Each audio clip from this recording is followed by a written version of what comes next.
Para hablar en lo que tiene que ver con los temas económicos, y le damos la bienvenida y le agradecemos a Fernando Alonso, nuestro compañero a quien vemos todas las noches en Minuto 1 con Gustavo Silvestre, pero hoy también... Gracias por invitarnos. Te tenemos aquí, gracias por venir.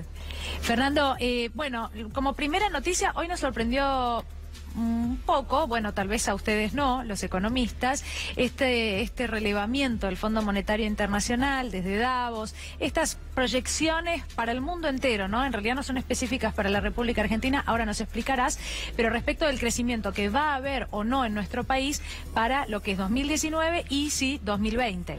Sí, se llaman las perspectivas económicas que distribuye el FMI, donde hace una apuesta sobre cómo va a evolucionar la economía a lo largo de los siguientes 3 años, el presente y los que le siguen. Dijiste apuesta, perdón, hago el primer paréntesis ahí, porque en realidad no es algo... No es una ciencia exacta. Puede fallar. Puede fallar, de hecho falla más de lo que acierta. Bien. Y a lo largo del año va corrigiendo estas perspectivas, va corrigiendo estos pronósticos, ajustándolo a lo que va pasando en la economía. Así que sí, digo, coloquialmente es una apuesta que se hace sobre la economía. Y donde dice que va a haber menos crecimiento del que se estaba esperando. Y esto es una mala noticia para Argentina. Tenemos una placa con la que podemos acompañar, donde están los números que presentó hoy el FMI, donde dice qué es lo que espera. Bueno, lo primero y llamativo de, a ver, vos me dirás, si no es así, me explicás bien esta plaquita, es que habla de un no crecimiento, una ausencia de crecimiento en lo que es la República Argentina, cuando el mundo en general sí va a experimentar un crecimiento como vemos en la imagen.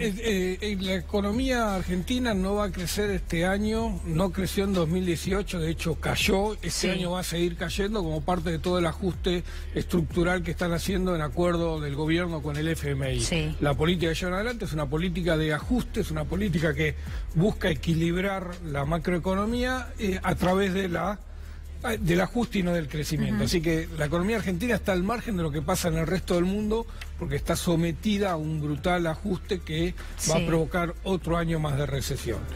Pero lo que tenemos es el pronóstico donde dice que este año, fíjate, las economías avanzadas van a crecer 2% y las economías emergentes todavía 4,5%. Eso somos nosotros. Ahí deberíamos estar nosotros. Eso es economías en desarrollo menos Argentina. Así como algún premio Nobel describió al mundo como los países desarrollados, los países subdesarrollados, Argentina y Japón, bueno, acá seguimos siendo distintivos. En esas economías en desarrollo esperan un crecimiento de 4,5, exceptuando... Que es altísimo, además, en relación a lo que es para el mundo entero, ¿no? Sí, se supone que las economías en desarrollo tienen todavía un potencial de crecimiento mayor a las economías desarrolladas y por eso se dan esta situación. Pero es muy interesante que en las economías avanzadas todavía le da un crecimiento mucho más fuerte a Estados Unidos que a Europa. No está en esta placa, pero en la distribución que hace el FMI le da un crecimiento mucho más fuerte a Estados Unidos que a Europa. Y uno dice, Estados Unidos que lleva una política económica totalmente contraria a todo lo que impulsa el FMI como políticas de ajuste en Argentina. Bueno, a esa economía le da todavía más expectativa de crecimiento. Europa tiene un problema quedó vieja en términos macroeconómicos y le cuesta todavía romper ese círculo y crecer. Así todo le da crecimiento muy importante a España, menor a Italia, menor a Francia y también alto a Alemania como motor para traccionar. Vamos a ver qué pasa todavía con el Brexit y qué impacto tienen en Gran Bretaña, en Europa y en las economías desarrolladas en general. Pero en el caso de Argentina, el FMI dice, cayeron en 2018, van a caer en 2019, pero en 2020 viene el crecimiento. El crecimiento, plantea un escenario de un crecimiento de 2,7% para 2020, lo cual apenas no llega a compensar todo lo que se va a caer. En 2018, que fue 2,5, todavía no está el número final, pero va a ser entre 2,5 y 3, todo lo que se va a caer este año, que ya se está hablando entre 1,5 y 2%, así que de ninguna manera es crecimiento, es apenas recuperar algo de todo lo que estamos perdiendo. ¿Basado en qué este crecimiento? Porque vos hiciste un interesante repaso por los países de Europa, Estados Unidos, pero cuando se habla de América del Sur o Latinoamérica, menciona a Brasil y el crecimiento en Brasil con un efecto importante en lo que es la República Argentina, pero la ausencia de crecimiento en Argentina en 2019, también en México y también en Venezuela. Cada punto que crece Brasil se estima que tracciona un cuarto de punto a la Argentina. Si Brasil crece 1%, Argentina crece 0.25%. Sí. Esto dentro de una economía normalizada.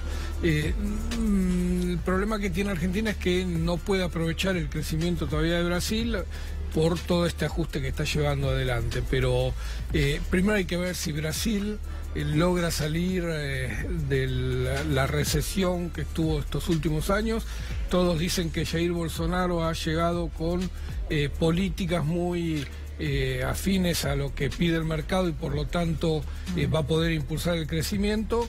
Está por verse, Mauricio Macri también llegó a la Argentina con todas esas políticas que creía el mercado que iban a ser impulsoras del crecimiento y no lo logró, así que hay que verlo desarrollar, hay que ver caminar al Brasil de Jair Bolsonaro antes de saber si se van a cumplir estas expectativas de crecimiento. Sí, habla de los brotes verdes, este informe del Fondo Monetario, ya que está, te vi en brotes verdes el otro día con Darío Gaño ante la ausencia de Berkovich, con Tomada, hicieron un muy buen programa, gran programa, me gustó mucho, pero habla de los brotes verdes que llegarían recién para 2020, estamos hablando de, recién para el próximo presidente, es decir, la pregunta es, ¿Mauricio Macri tiene la justificación hasta las elecciones para que los números de la economía no mejoren? No, bueno, Argentina está al margen de todo este crecimiento mundial que se va a dar, por lo tanto la presidencia de Mauricio Macri no puede excusarse en lo que pasa en el mundo,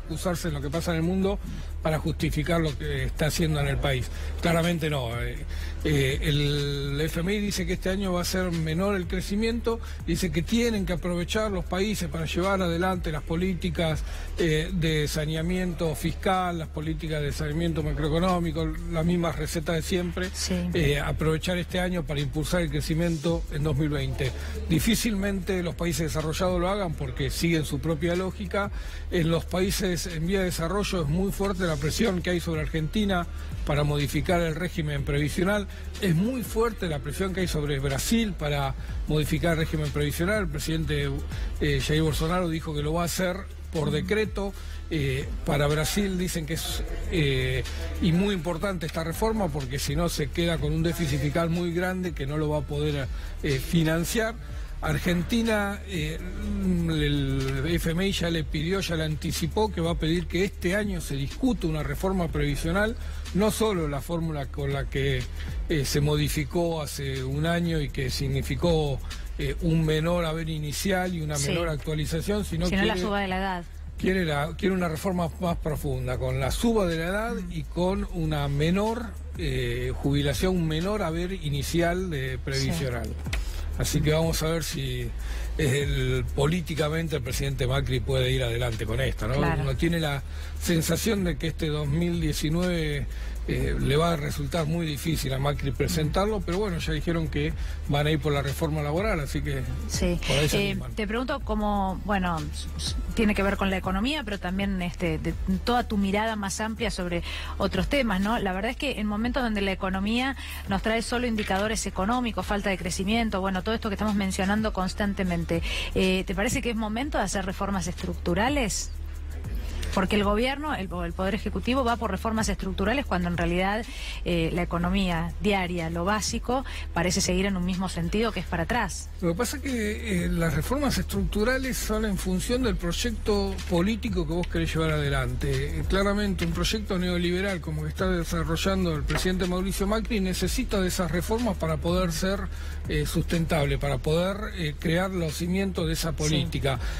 Un proyecto más tradicional como el que tenía la economía argentina en los últimos 10 años no necesita probablemente esas reformas y tendría que ir hacia un incentivo mayor del mercado interno como motor de desarrollo. Así que las reformas estructurales depende del proyecto político y económico que vos querés llevar adelante. Sin duda, en estos 3 años, la gestión de Macri llevó adelante muchas reformas para cambiar la raíz, para cambiar en la matriz productiva de la Argentina. Todo este proceso inflacionario, este 110% que acumuló la inflación a lo largo de estos últimos 3 años, no es solo mala praxis, es también la forma de generar un cambio en los precios relativos de la economía, es también generar una distinta acumulación de riqueza, es también una forma de bajar el costo laboral de la Argentina, así que hay muchas cosas detrás. Así como utilizaron la inflación para modificar estas cuestiones, también necesitan estas reformas porque dicen que no pueden financiar un déficit fiscal o no pueden financiar un sistema previsional que hasta hace 2 años era perfectamente financiable. Bueno, durante todas estas noches, viernes a la noche, jueves a la noche, en Minuto 1, ustedes estuvieron repasando casi en vivo, ¿no? Muchos de los cacerolazos que hubo, la gente que manifestaba que lo que sucede con su economía diaria está afectando y muchísimo, y que seguramente va a afectar de manera directa su voto, porque así lo manifestaban estas personas que yo escuchaba a través de la tele, ¿no? Seguramente habrá otros que no, que creen en otros argumentos o que, bueno, esperan otras cuestiones o están mejor económicamente también. Mi pregunta es, Cambiemos no puede hacer campaña hablando de economía, está previsto que no se repasen esos temas, sino otros que pueden tener mejor efecto, y los argentinos estamos acostumbrados a escuchar que se vota por el bolsillo. ¿Crees que eso sigue vigente o es algo que ya en las últimas campañas, teniendo en cuenta lo que pasó en Brasil, Bolsonaro, ¿no?, y los temas que se discutieron, tiene importancia todavía en el momento del voto? En Brasil también se votó por la situación económica, no solo se votó por una sensación de seguridad que traía Bolsonaro, este discurso de derecha, también había un voto económico. En la Argentina seguramente se va a dar... Parece que el gobierno apuesta a una profundización de la grieta muy fuerte, donde el factor económico pasa a ser secundario frente al modelo de desarrollo que quiere llevar adelante. Es la vieja división argentina desde los orígenes entre 2 proyectos de país, siempre está latente, nunca se logró una síntesis, nunca se lograron puntos en común a partir de la cual construir. Siempre estuvo esta división entre un sector que era en algún momento los terratenientes o los dueños de la tierra, en otro momento los dueños de las finanzas. Está presente y van a intentar profundizar. El DNU, el decreto de necesidad de urgencia que anunció hoy el presidente Macri para esta extinción del dominio, apunta a darle argumentos a ese sector de la sociedad que se banca problemas económicos si cree que se está construyendo un país distinto. Entonces había un discurso instalado de que los que se robaron la plata no se la podían sacar, el país no podía recuperar la plata que se robaron porque no existía esta ley de extinción del dominio. Es una gran mentira, la Argentina tiene ley de extinción de dominio vigente, los jueces pueden decretar la extinción de un dominio después de un proceso penal. Lo que están intentando es generar un atajo para dar impacto político. Vamos a encontrar jueces que decreten la caducidad o que quieran expropiar supuestos bienes ilegales, y vas a tener una excelente campaña política montada sobre eso. Es un riesgo porque si después la justicia penal, la justicia federal considera que no hubo ilícito, que esos bienes no habían sido obtenidos en forma ilícita, el país, los argentinos, todo el conjunto de argentinos, que el presidente se encarga de decir que estamos tan preocupados por la plata que nos robamos, vamos a tener que pagarle toda esa hipocresía que está generando ahora el presidente con esta ley de extinción de dominio. Sí, o si la justicia solo señala como corruptos a aquellos que pertenecen al sector opositor y no los propios, ¿no? Pero es que, y todas estas cuestiones. Por ejemplo, el juez Bonadío secuestró de la casa de la expresidenta un montón de obras de arte que estaban perfectamente inventariadas. Las extrajo. Ahora pueden ir a la justicia civil y decirle, bueno, este juez incautó esto en el marco de un proceso sobre corrupción. Queremos que le declaren la extinción del dominio y que se venda. Y aún antes que el juez Bonadío determine si hubo o no... Bueno, debería haber una condena. No. Pero no, hay que conocer los detalles. Bueno. Debería haber una condena, digamos. Si hay una condena, la justicia federal tranquilamente podría decretar la extinción del dominio. Claro. Justamente lo que busca ya lo puede hacer hoy, claro.